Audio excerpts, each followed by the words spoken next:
नमस्कार, स्वागत है आपका चकाचक एक्सप्रेस पर और मैं हूं विशाल पांडे। जैसा कि आप सब जानते हैं कि सर्वपल्ली राधाकृष्णन जी के जन्मदिन को शिक्षक दिवस के रूप में मनाया जाता है। आज मैं बात करूंगा गुरु और शिक्षक, विद्यार्थी और शिष्य की। गुरु एवं शिक्षक में अंतर है, उसी प्रकार शिष्य और विद्यार्थी में भी भिन्नता है।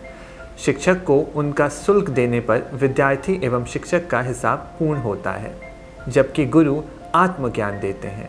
इसलिए गुरु के लिए कुछ भी, जितना भी किया जाए कम ही है। बचपन में माता पिता हमारे लिए सब कुछ करते हैं, उसके बदले में हम उनके लिए जितना करें कम ही है।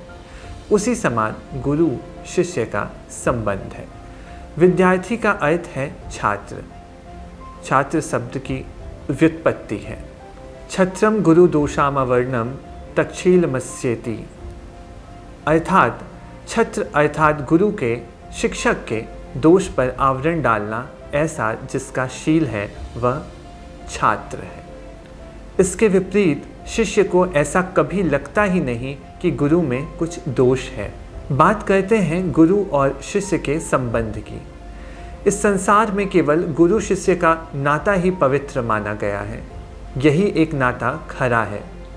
गुरु शिष्य के संबंध केवल आध्यात्मिक स्वरूप के होते हैं। शिष्य को मेरा उद्धार हो, यही एक भान होना चाहिए। गुरु को भी एक ही भान रहता है, इसका उद्धार होना चाहिए।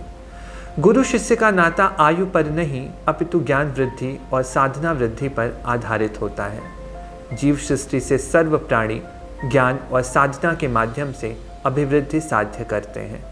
शेष समस्त नाते भय अथवा सामाजिक बंधनों के कारण उत्पन्न होते हैं, इसलिए उनके व्यवहार भी सीमित होते हैं और उन नातों में अहमपन रहता है। नातों में ज्ञान और साधना का मूल्य शून्य होता है। मैंपन के कारण वे नाते टिके रहते हैं। अहम भाव कायम रखने वाले सर्व नाते असत्य होते हैं। गुरु एवं शिष्य में भिन्नता देखना निम्न स्तर का लक्षण है। वास्तव में नारायण चराचर सृष्टि में विद्यमान है, अतः प्रत्येक प्राणी का स्वरूप स्वयं समान ही है। रस्सी यदि सर्प प्रतीत होगी तो भय रहेगा। कहा जाता है यदि सब कुछ ब्रह्म है, नारायण है, तब गुरुत्व एवं शिष्यत्व का झमेला क्यों? यदि सर्व ब्रह्म है तो क्या शिष्य उनसे अलग है? जब तक यह समझ में नहीं आता कि अमुक जगह पर पड़ी हुई रस्सी रस्सी ही है, तब तक वहाँ सर्प है, इस समझ के कारण भय लगता रहेगा। यह समस्त गुरु शिष्य भाव निमित्त कारण ही है। मिथ्यत्व के कारण वह अनुग्रह होने के क्षण तक ही सत्य प्रतीत होता है। गुरु का अनुग्रह प्राप्त कर लेने पर जब शिष्य पूछता है अब कितने दिनों में मैं मुक्त हो जाऊंगा, तब गुरु उत्तर देते हैं जिस क्षण तुमने अनुग्रह दिया उसी क्षण तुम मुक्त हो गए।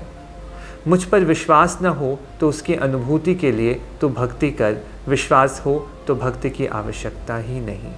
इस प्रकार शिष्य का अपने गुरु के ऊपर विश्वास होना चाहिए और उसे ये ज्ञात होना चाहिए गुरु हमारे लिए जो करेगा वही हमारा सर्वस्व है, वही हमारा बेहतर है। गुरु और शिष्य परंपरा भारतीय संस्कृति का वजूद है और इसी कारण भारतीय संस्कृति विश्व भर में विख्यात है। एक बार फिर से आप सभी को शिक्षक दिवस की ढेरों शुभकामनाएं। नमस्कार।